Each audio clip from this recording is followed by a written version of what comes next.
Noam Chomsky's book, 9/11, Was There an Alternative?, emerged from the dust and ashes of a day that scarred the American psyche and reshaped global politics in profound ways. The book itself is not a complex academic treatise but rather a collection of interviews and thoughts, put together quickly in the immediate aftermath of the September 11th attacks. Its central, haunting question resonates even more powerfully today, over 2 decades later, faced with an unprecedented act of terror. Did the United States have other paths it could have taken, beyond the one of immediate and widespread military retaliation? This question forms the core of Chomsky's early critique, urging a pause for reflection amidst a chorus calling for war. Chomsky, a long-standing critic of American foreign policy, did not seek to diminish the horror of the attacks on New York and Washington, D.C. Instead, he aimed to contextualize them, to understand the historical currents that might have contributed to such an event, and most importantly, to scrutinize the potential consequences of the choices that lay before the U.S. government. He argued that the impending war on terror might unleash far greater suffering and instability than the attacks themselves, a prediction that many would argue has unfortunately come to pass. His work challenged the narrative of a simple battle between good and evil, suggesting a more complicated reality that demanded a more nuanced response than pure military might. The book compels readers to consider whether justice for the victims of 9/11 could have been pursued through different means, perhaps through international legal channels and cooperative police work, rather than through large-scale military invasions and occupations. Chomsky posited that a turn towards such alternatives might have isolated the perpetrators more effectively, without alienating vast populations or creating new grievances that would fuel future conflicts. He questioned the rush to war, suggesting it served broader geopolitical interests, rather than the specific goal of bringing those responsible for 9/11 to account in a sustainable and just manner, avoiding widespread collateral damage. Therefore, exploring 9/11, was there an alternative? Is not merely an academic exercise or a historical revisiting of past arguments, it is an essential task for understanding the world we inhabit today. The decisions made in those critical months after September 2001 have cast long shadows, shaping everything from international relations to domestic civil liberties. Chomsky's early questions about alternatives provide a crucial framework for evaluating the path taken, the opportunities missed, and the lessons we must carry forward as we continue to navigate a complex and often dangerous global landscape, still grappling with the legacies of that fateful period. To properly engage with Chomsky's arguments and the question of alternatives, we must first recall the sheer magnitude and shock of September 11, 2001. On that clear Tuesday morning, 19 al-Qaeda terrorists hijacked 4 commercial airplanes in the United States. 2 of these planes were deliberately crashed into the Twin Towers of the World Trade Center in New York City, causing their catastrophic collapse. A third plane struck the Pentagon, the headquarters of the U.S. Department of Defense in Arlington, Virginia, just outside Washington, D.C. The fourth plane, after a struggle by passengers and crew, crashed into a field in Shanksville, Pennsylvania, believed to be heading for another target in Washington. The human cost was devastating and immediate. Nearly 3,000 innocent people lost their lives in these coordinated attacks, including citizens from over 90 countries, making it the deadliest terrorist attack in world history. The victims were not soldiers on a battlefield but ordinary people, office workers, visitors, airline passengers, and brave first responders, firefighters, police officers, and paramedics, who rushed into burning buildings to save others, many never to return. The images of the smoking towers, the desperate people, and the eventual clouds of dust filling the streets of Manhattan were broadcast live across the globe, etching themselves into the collective memory of billions. The attacks did more than just destroy buildings and claim lives. They struck at symbols of American economic power and military might, creating a profound sense of vulnerability within a nation that had long felt secure within its own borders. The psychological impact was immense, generating widespread fear, anger, and a deep desire for retribution. This emotional climate heavily influenced the subsequent discussions and decisions about how the United States should respond. Understanding this atmosphere of shock and grief is crucial to appreciating the context in which Chomsky posed his challenging questions about potential alternatives to military action. Chomsky himself, in his writings, acknowledged the appalling nature of the atrocities. He termed them major crimes against humanity. However, he quickly pivoted to argue that while condemning these acts unequivocally, it was also necessary to understand the broader context and to think critically about the U.S. response. He feared that a reaction driven primarily by vengeance and a desire to assert dominance could lead to further atrocities and injustices, potentially on an even larger scale, a concern that underpins his exploration of alternatives to the path of war that was swiftly chosen by the American leadership. In the immediate aftermath of the 9/11 attacks, the United States government, under President George W. Bush, declared a war on terror. This was not framed as a limited operation against a specific group, but as a global, open-ended conflict against extremist networks and any nation perceived to be harboring or supporting them. The primary target was Osama bin Laden's al-Qaeda network, which had orchestrated the attacks and was based in Afghanistan, under the protection of the Taliban regime. The U.S. response was swift and forceful, beginning with military operations in Afghanistan in October 2001, aimed at dismantling al-Qaeda and overthrowing the Taliban. This initial military action soon expanded. In 2003, the United States, along with a coalition of allies, invaded Iraq, citing concerns about weapons of mass destruction and alleged links between Saddam Hussein's regime and terrorist groups, claims that later proved to be largely unfounded. Beyond these major military invasions, the war on terror involved media group, military drone flying over Middle Eastern terrain, special forces in action at night, drone strike aftermath in rural area distribute equally, drone strikes in multiple countries, special forces operations, the establishment of detention centers like Guantanamo Bay, and significantly increased global military presence and intelligence sharing. It was a conflict without clearly defined geographical boundaries or a foreseeable end date, fundamentally altering U.S. foreign and military policy for years to come. Domestically, the war on terror led to significant changes in American law and society. New legislation, most notably the USA Patriot Act, was passed, granting the government expanded surveillance powers, allowing for increased monitoring of citizens' communications and financial transactions in the name of national security. A new cabinet-level department, the Department of Homeland Security, was created to coordinate efforts against terrorism within the United States. These measures, while intended to prevent future attacks, also raise serious concerns among civil libertarians about the erosion of privacy and due process rights for American citizens and residents. Chomsky, in his analysis, was deeply critical of this multifaceted response. He argued that labeling the response a war was a strategic choice designed to justify actions that would be unacceptable under a law enforcement paradigm. He contended that a war implies a state of exception where normal legal and moral constraints might be suspended. This framing, he suggested, allowed for broad military actions with immense civilian casualties and the curtailment of domestic freedoms, outcomes he had warned against. His book essentially asked if this entire framework was a mistake, and if a more targeted, less militaristic approach could have achieved justice without such far-reaching negative consequences.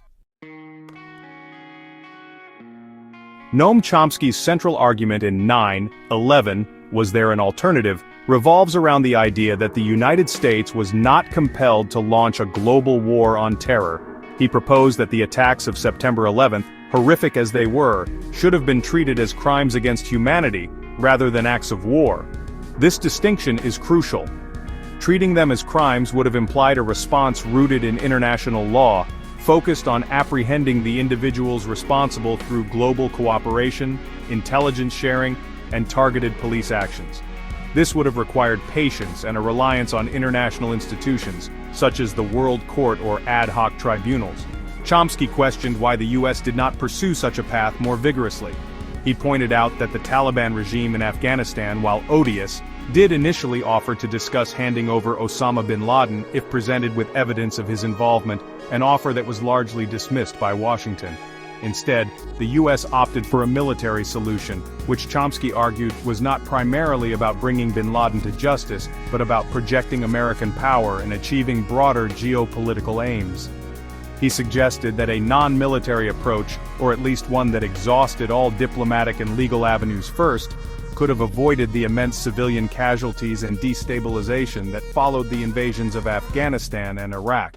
Furthermore, Chomsky highlighted the hypocrisy inherent in the U.S. position.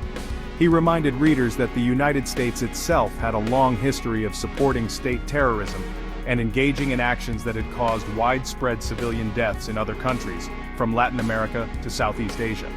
For the U.S. to then declare a global war against terror without acknowledging its own record, he argued, undermined its moral authority and was likely to be perceived as self-serving by much of the world. An alternative approach, he implied, would have involved a degree of self-reflection and a commitment to upholding international law universally, not just selectively. The alternatives Chomsky hinted at were not necessarily easy or guaranteed to succeed, but they represented a different philosophy. Instead of a unilateral assertion of military dominance, they involved multilateralism, respect for international legal frameworks, and a focus on addressing the root causes of terrorism, which he often linked to long-standing political grievances and inequalities exacerbated by Western foreign policies. By choosing war, Chomsky contended, the U.S. not only missed an opportunity to set a different precedent, but also risked creating more enemies and perpetuating a cycle of violence, making the world a more dangerous place for everyone, including Americans. The decision to embark on the so-called War on Terror had profound and lasting consequences within the United States itself, many of which really align with the concerns Chomsky raised about the potential fallout of a militaristic response. One of the most significant domestic impacts was the dramatic expansion of government surveillance powers. Under the banner of national security, agencies gained, honestly, unprecedented access to the private communications and personal data of ordinary Americans.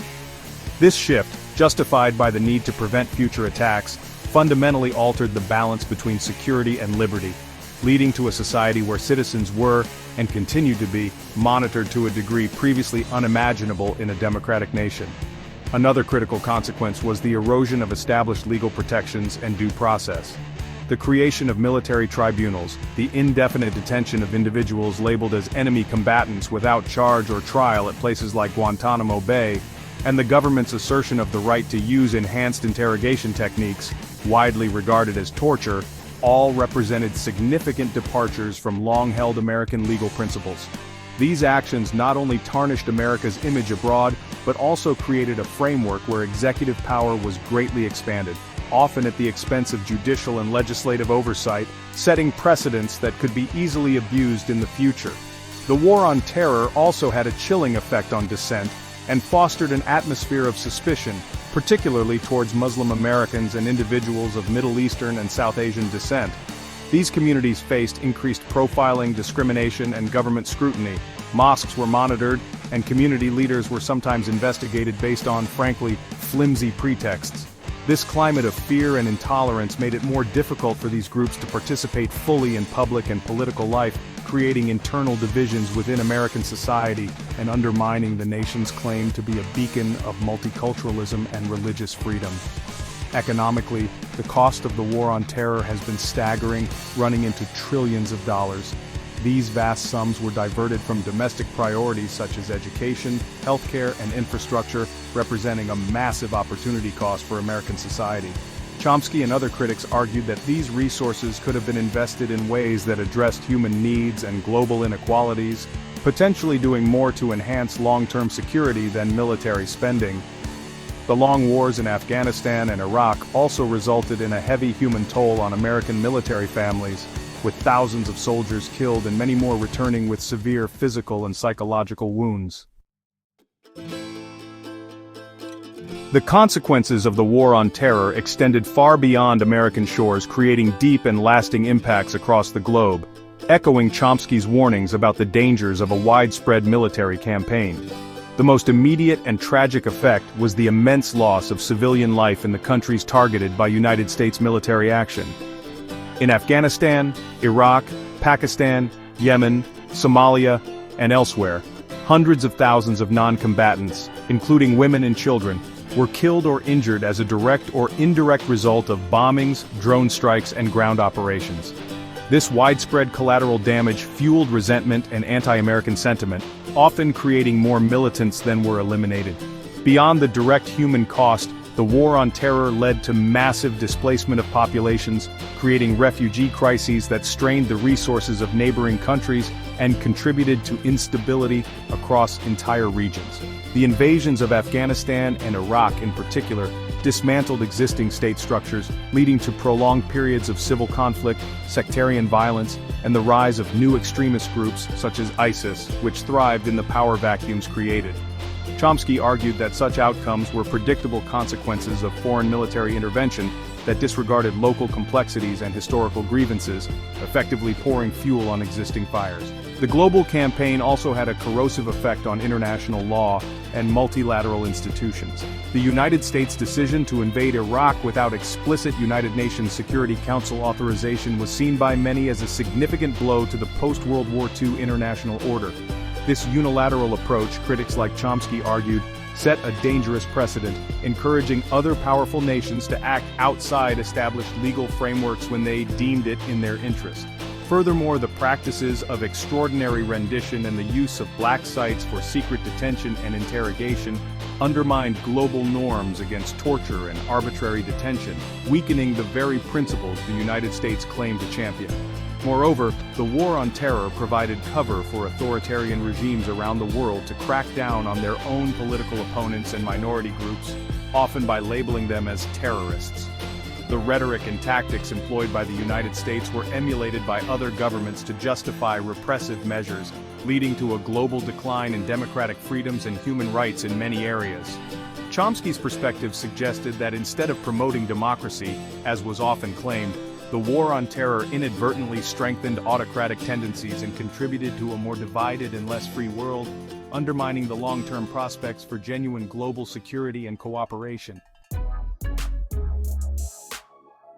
The presidencies following September 11, 2001, each grappled with the legacy of that day and the ongoing war on terror, yet their approaches showed both continuity and divergence, largely failing to embrace the kinds of alternatives Chomsky advocated. President George W. Bush, who initiated the war on terror, responded with a framework of preemptive military action and a clear division of the world into those with us or against us.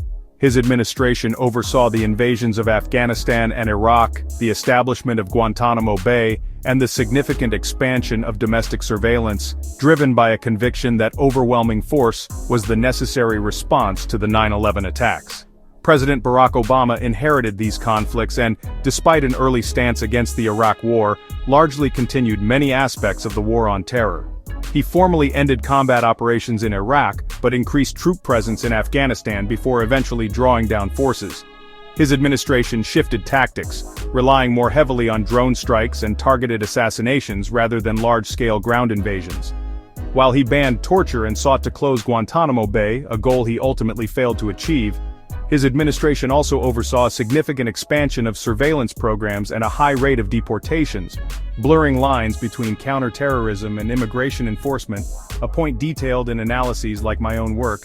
The presidency of Donald Trump saw a different rhetorical style, but often continued and even intensified certain aspects of the post-9/11 security state. He advocated for more aggressive military actions in some instances, and imposed controversial travel bans targeting several Muslim-majority countries, policies that echoed the fear and suspicion that marked the early years of the war on terror. His approach often appeared to be driven by a nationalist America First ideology, which, while different from Bush's interventionism, still operated within the paradigm of unilateral action and a focus on perceived threats, rather than seeking Chomsky's proposed alternatives of international cooperation and addressing root causes. Throughout these administrations, the fundamental premise of a war footing, and the expansive powers that came with it, largely remained intact. Chomsky's call for a shift towards a justice and international law framework, for a serious examination of the United States' role in the world, and for addressing the grievances that fuel extremism, found little purchase in mainstream policy circles. The path chosen, one of military responses and expanded security measures, became deeply entrenched, making it increasingly difficult to envision, let alone implement, the kind of systemic alternatives that Chomsky and other critics suggested were possible and necessary for a more peaceful and just world order. A core element of Noam Chomsky's critique, both in 9/11 Was There an Alternative? And his broader work, is the argument that the war on terror was not solely or even primarily about combating terrorism. He posits that the response to 9/11 provided a convenient pretext for the United States to pursue long-standing geopolitical objectives, particularly the maintenance and expansion of its global dominance. In this view, the language of fighting terror served to legitimize actions designed to secure access to vital resources like oil, to establish military footholds in strategically important regions, and to prevent the rise of any potential rivals to American hegemony. Chomsky argues that the United States has historically used various justifications for its interventions abroad, and the War on Terror became the new overarching narrative in the post-Cold War era. The focus on Al-Qaeda and other militant groups while addressing a real threat also allowed for a broad interpretation of who constituted an enemy and where the battlefield lay. This expansive definition, he suggests, enabled interventions in countries that posed no direct or imminent threat to the United States, but whose governments were not aligned with American interests, or whose territories were strategically valuable. This perspective, which I also explore in concerning the systemic nature of United States militarism, suggests that as America's relative economic power might face challenges, its military supremacy becomes an even more crucial tool for asserting its influence. The War on Terror, from this critical standpoint, can be seen as a means of managing global dissent and ensuring that the international system continues to operate in ways favorable to American economic and political interests. The immense military spending associated with the War on Terror also benefited powerful domestic constituencies within the military-industrial complex, creating a self-perpetuating cycle of conflict and a vested interest in maintaining a state of perpetual readiness for war. Therefore, when Chomsky asks if there was an alternative, he is not just questioning tactical decisions, but the fundamental strategic orientation of the United States. An alternative path would have required more than just different counterterrorism methods. It would have necessitated a re-evaluation of America's role in the world, a shift away from unilateralism and imperial ambition towards a more cooperative and equitable international order. Such a shift would involve addressing global inequalities, supporting genuine self-determination for other nations, and prioritizing diplomacy and international law over military force as the primary tools of foreign policy, a profound departure from the course taken. Looking back at Chomsky's 9/11, was there an alternative? With the benefit of more than 2 decades of hindsight, the book's central questions and warnings appear remarkably prescient. The path of sustained military intervention, expanded surveillance, and curtailed civil liberties has indeed led to many of the negative consequences he anticipated. Protracted wars with enormous human and financial costs, the rise of new and more diffuse extremist threats, increased global instability, and a significant erosion of America's moral standing in the world. The War on Terror did not usher in an era of enhanced security, but rather one of perpetual conflict and anxiety. One of the key lessons we can draw from Chomsky's analysis is the critical importance of questioning official narratives, especially in times of crisis. The emotional turmoil following an event like 9/11 can create an environment where critical thinking is discouraged and calls for immediate, forceful action dominate the discourse. Chomsky's insistence on examining historical context, United States foreign policy, and the potential long-term ramifications of different responses serves as a vital reminder that the first reaction is not always the wisest, and that alternatives, even if difficult, must always be thoroughly considered before committing to actions with irreversible consequences. Another crucial takeaway is the understanding that security cannot be achieved through military means alone. Genuine, lasting security requires addressing the root causes of conflict and discontent, which include political grievances, economic inequality, and social injustice. Chomsky's arguments push us to consider how United States foreign policy might itself contribute to these underlying problems, and how a different approach, one based on mutual respect, international law, and a commitment to global justice, might be more effective in preventing terrorism than an endless cycle of retaliation. This involves listening to other perspectives and engaging constructively, even with those with whom we have profound disagreements. Ultimately, Chomsky's reflections challenge us to envision a different kind of international relations, one not predicated on power politics and dominance, but on shared humanity and a collective responsibility for peace. The lessons from the post-9/11 era, as illuminated by his early critique, are stark. Choices made in haste and anger can have devastating and far-reaching effects. For the future, the pursuit of alternatives to violence, the strengthening of international cooperation, and a commitment to justice and human rights for all, not just for some, offer the most promising path towards a safer and more peaceful world. It requires courage to choose diplomacy and law when calls for war are loud, but the price of not doing so has been made abundantly clear.